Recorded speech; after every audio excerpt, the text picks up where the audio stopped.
So this is a discussion on the PBD podcast regarding why investigating some of the reasons why Trump is so despised. Because I'm not sure I've ever seen another person that has been so universally hated by the system and by the constituents of a particular party, but everyone is voraciously angry at him. Um, and yet they want to make him seem so ineffective, like he's done nothing. So it's quite the conundrum. On one hand, you say, he sucks, he can't do anything. And then on the other hand, you consider him to be one of the most dangerous men that has ever been involved in the political arena. So which is it? Are you being genuine when you say that you're worried about his actions, or are you being genuine when you say that he's ineffectual and can't get anything done and he just sucks? So let's see what. Colonel, best case, worst case scenario here. Okay, best case, obviously we know what the best case is. Okay, they figured out it's done. You know, there's a way to coexist. Sorry, this is Colonel Douglas McGregor on the PBD podcast. I didn't know his name. And everything goes smoothly. How bad is the worst case? This question's been asked. Many people have gone to different places. Give different elements of worst case.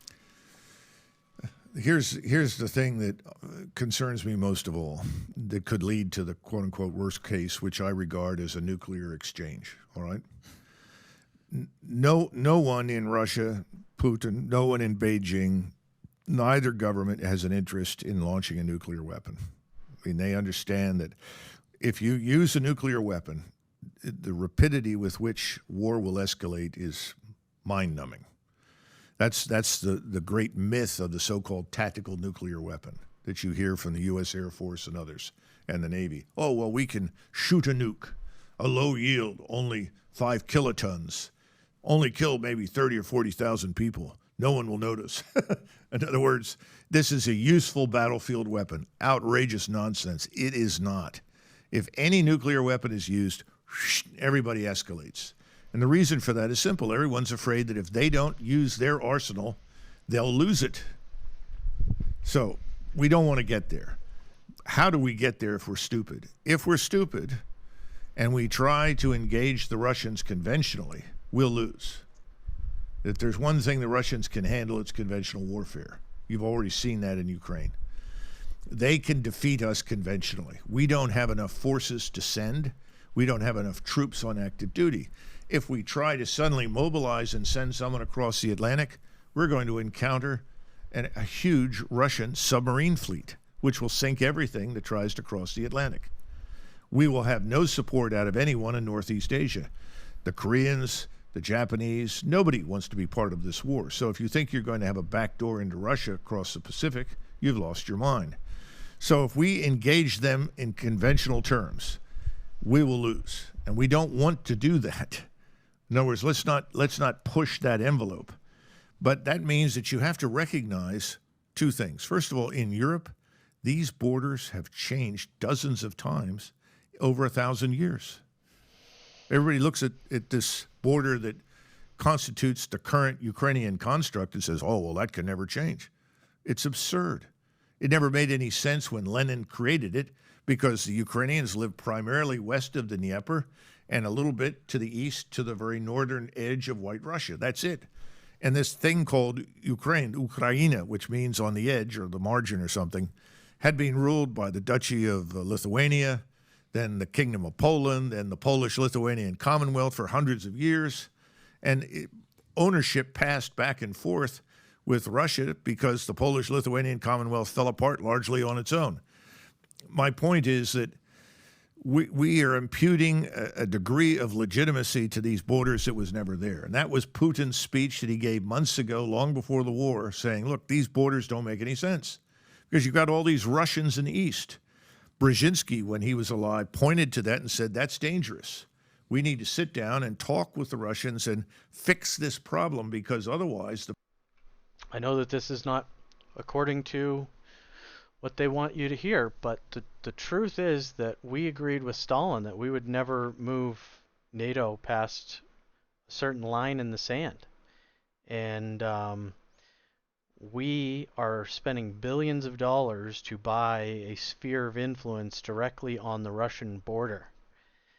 How did we behave when the Russians put nuclear missiles on Cuba?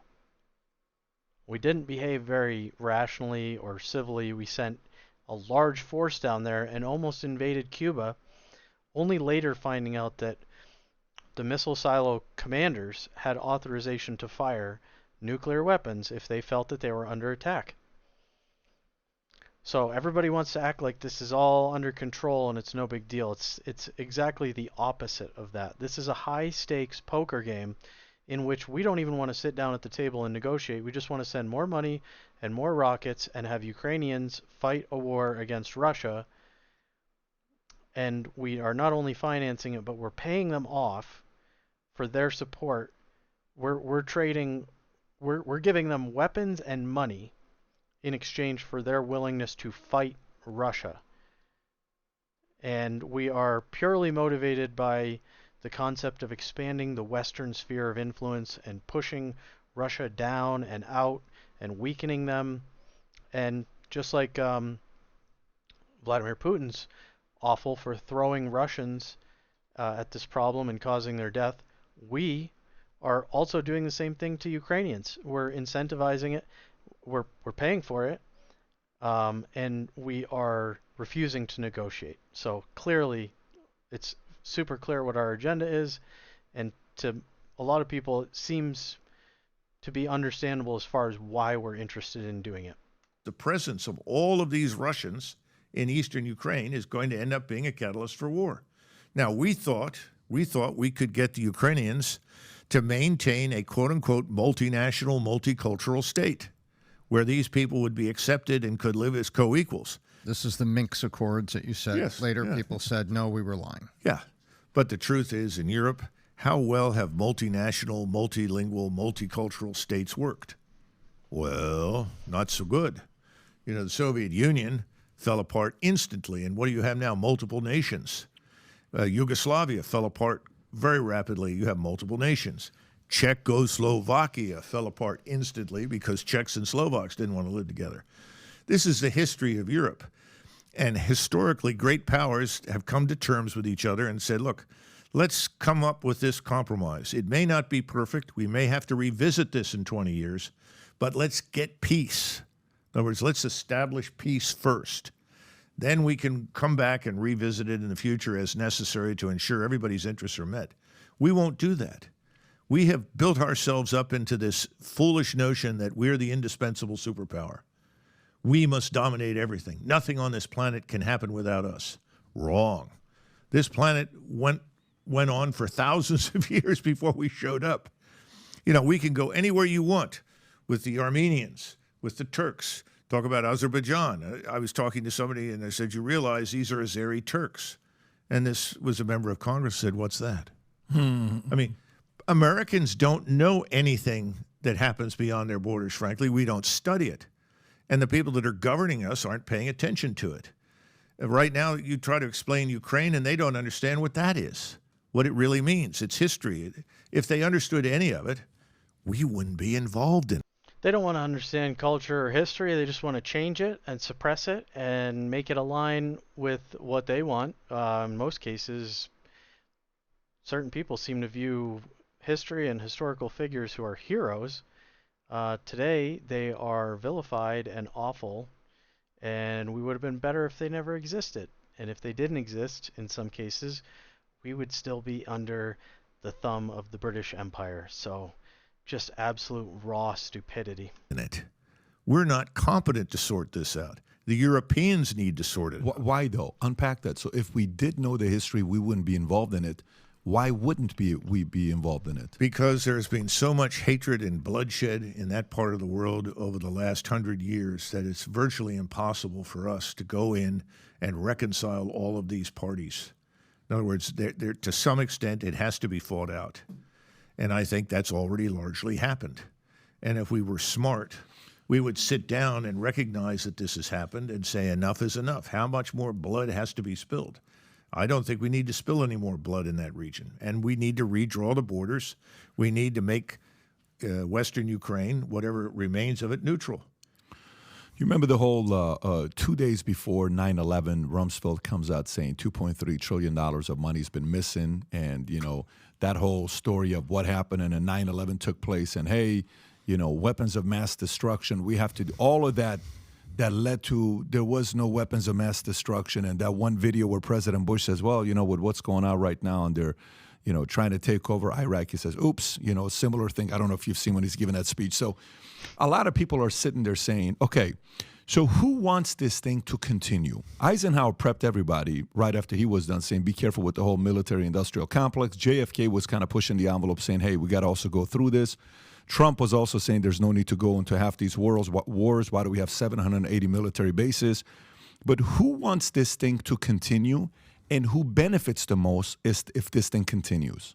Well, remember that the bases that you're referring to are really a product of the Cold War. And the fact that after the Second World War ended, we were literally the only man standing. Europe was in ruins. The Soviet Union was by no means strong enough to wage a new war. We think now they've lost during the war 39 million. So we were the only power. Japan was prostrate. We had to stay in Japan because if we had left Japan, it could have become a Soviet satellite. In other words, most of the things that we did after 1945 have to do with communism, containing it, suppressing it. And remember, the idea was that you don't confront directly militarily. You contain it until it finally implodes. Guess what? It worked. They imploded. We like to say, well, we caused it, but the truth is the system itself was so dysfunctional, it was going to implode on its own. Totally anyway. get it, yeah. So then this ends, and then you have a lot of people in Washington say, well, we hold all the cards. We're the only superpower. In other words, we're the British Empire after Waterloo. We can intervene everywhere. We can reshape the world in our own image. You have this man, Wolfowitz, who wrote a document in the Pentagon that essentially says, we're going to become altruistic imperialists. We're going to go over there, right the wrongs, make the world safe for us, make it safe for our allies, make it safe for Israel, whatever, go down the list. This was Wolfowitz. Everybody adopted this and said, this is great because there's no one who can challenge us. Remember Desert Storm? Desert Storm sent this message. Look, we've got things nobody else has. Nobody can take us on. Well, the truth is that everything that we had in Desert Storm as a monopoly has been lost. And all the technologies and capabilities that we had then that no one else did are now everywhere. Everybody's got them. And you can see that happening right now in Ukraine. So the world has changed, but we did not. We decided, well, we're going to run this place, and we're going to structure the financial system, the global financial system, to suit us. We're going to use it to force people to do the things we want them to do. And we're doing it all in the name of this crusading liberal democratic approach. In other words, we're crusaders for liberal democracy. Well, that doesn't hold up to close scrutiny. I mean, let's face it, that's a lot of nonsense. Behind the scenes, you have all of these people invested in personally and in terms of their wealth invested in this global structure. We call it security, and the rest of the world looks at it as potentially dangerous American military presence. I don't know that Americans realize that this hangover from the Cold War is primarily responsible for it. But if you have lots of money going into weapon systems, into programs, into policies, into foreign aid that have been going there and going there and going there and going there, you have lots of people on the Hill, and you have lots of donors who control the Hill that profit from that. They don't want that to stop. And that was Trump's great sin, if you will, in Washington. He's disrupting the money flow. If Trump gets away with this, we're going to go broke. We'll lose money. That was the reason Trump was hated, despised, and successfully subverted, I would add. But we still have to do it. We still have to stop it. And we're up against a group of people in Washington who want to keep it going. Happy 4th of July to you. We have a special event that's coming up. So, as per usual, follow the money, and you can usually start to understand things. As sad as that is, but it seems to be very predictable, very repeatable. Trump was someone that just came in and changed the operational paradigm. He was not ever supposed to be in, he was never supposed to be successful, and he was certainly never supposed to be president. You heard Barack Obama say, yeah, what's the difference between me and you? I will actually be a U.S. president. So they didn't expect him to win. And then when he did, that's when the real panic started, and that's why the last election was pretty crazy, and this one is shaping up to be even more insane. So, I don't know. There's some crazy stuff going on. You've got people suing the DA that's indicting him in Georgia. You know, they're trying to incarcerate him. It's just a big circle that's just going to grow. I mean, we're still a year away or so. So, this is going to get really crazy and really messy, I have a feeling. Anyway, you guys take care. I'll see you again soon.